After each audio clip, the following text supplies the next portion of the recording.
What? I'm sitting here. No.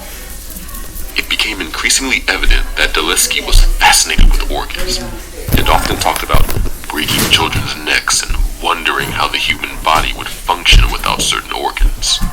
This episode of Invader Zim was brought up during the trial, drawing attention to certain comments he made after watching said episode.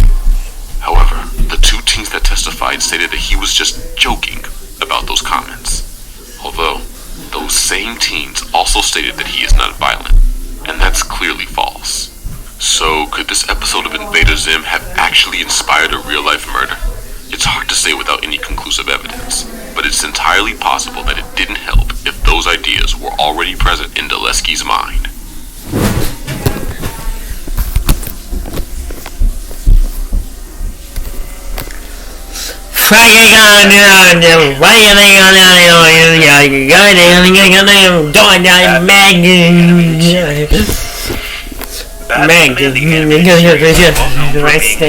Mature and treating its audience with respect and integrity.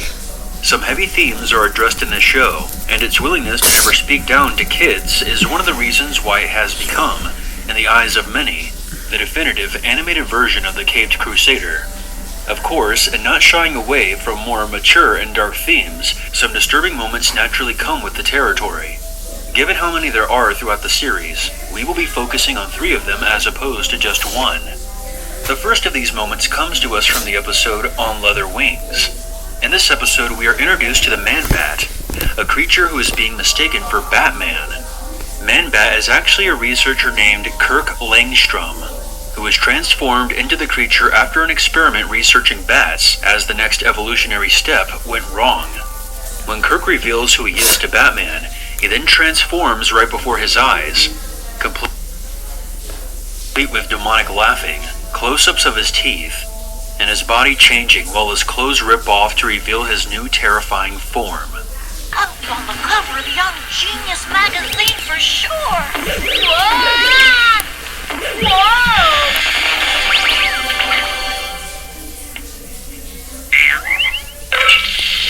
Oh no! We're flooding! Don't worry, I'll fix it! Wow! All of a sudden, I feel so strong! Dennis, you have super strength! Do you really? The next moment is about Bane, from the episode, Bane. This episode introduces us to the titular character, the man who vows to break the bat. If you are aware of Bane, then you know he uses chemically engineered venom in order to become super strong. Well, in the climax of the episode, Batman breaks Bane's venom tube, causing an obscene amount to enter his bloodstream. This is far too much for him to handle, and his muscles grow to a grotesque size. All the while his veins and eyes are popping out while he screams in pain. Yes, sir. I brought my family and my son's friend, PB, to watch the test flight. Well, fine, and welcome to Goldfield Air Force Base. All right! Where's the gold? Gold? Yeah, I thought if it was called Goldfield, that there'd be gold all over the place. I'm afraid that's just the name of the base, young fella. It was named that because of all the gold mines in the hills around here. Well, Mitchell, I guess you're Thankfully, anxious. Batman unplugs the tubes, but for a moment there, it seemed like we were about to witness an overdose on screen.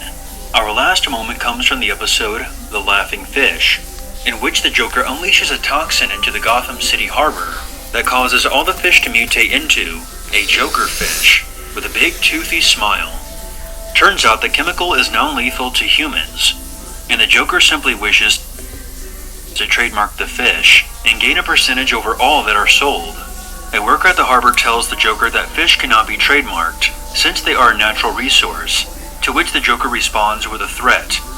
Later on, the Joker follows through on that threat and sends a toxic gas into the home of the worker. Upon breathing it, the worker begins to chuckle, which slowly grows and grows into an insane laugh, reminiscent of the Joker. All that chasing around must have used up the fuel.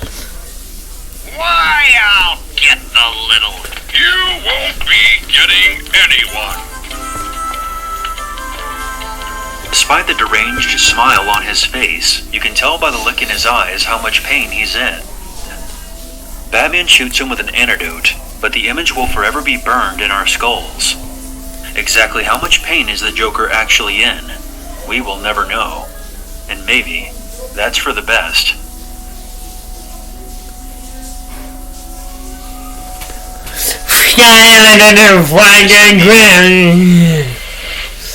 One time, Nickelodeon made a show comprised entirely of ugly puppets selling meat to equally ugly puppets. And featured two teenagers, Josh and Parker, who worked at the titular fast food restaurant, getting involved in all kinds of shenanigans.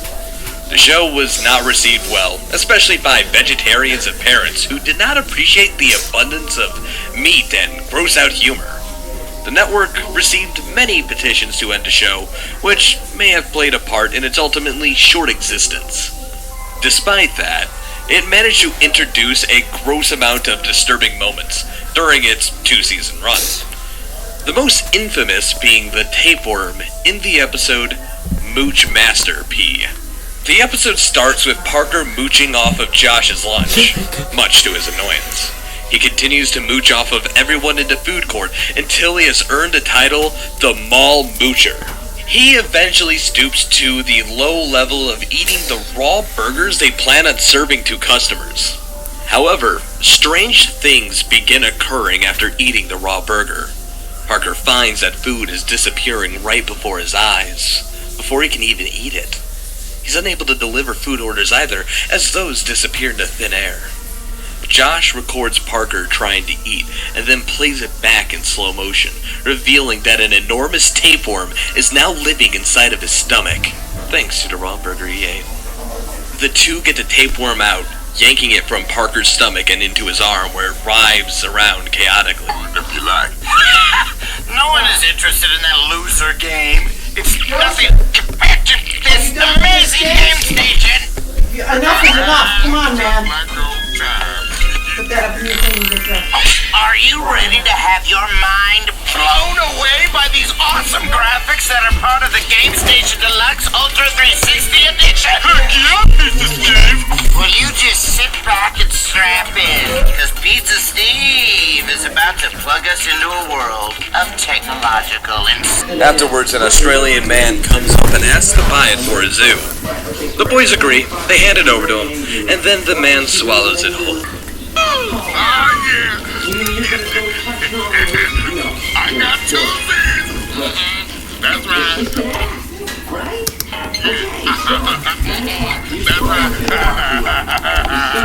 Yes. The fuck? Open the door and you say, put your head back. You're right.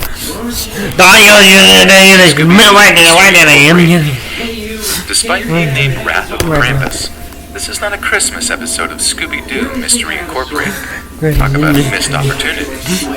What it is, however, is a disturbing romp through an abandoned doll factory, which by cartoon law is required to be unnecessarily terrifying.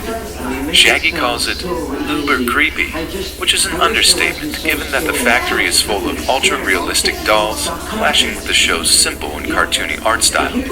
With their hollow eyes and dry red paint blotches resembling blood, the dolls leave a scary but short impression, until their heads start turning and they begin talking, because then they leave a terrifying and lasting impression. It's unclear why or how these dolls spoke, but given the existence of the supernatural in this series as opposed to the original, the dolls could actually be possessed. If there's one thing people don't want going into a Scooby-Doo episode, it's eyeless, rotting baby dolls. Three Bridges, New Jersey, home of one of the world's largest model railroads. We'll show you around. Great.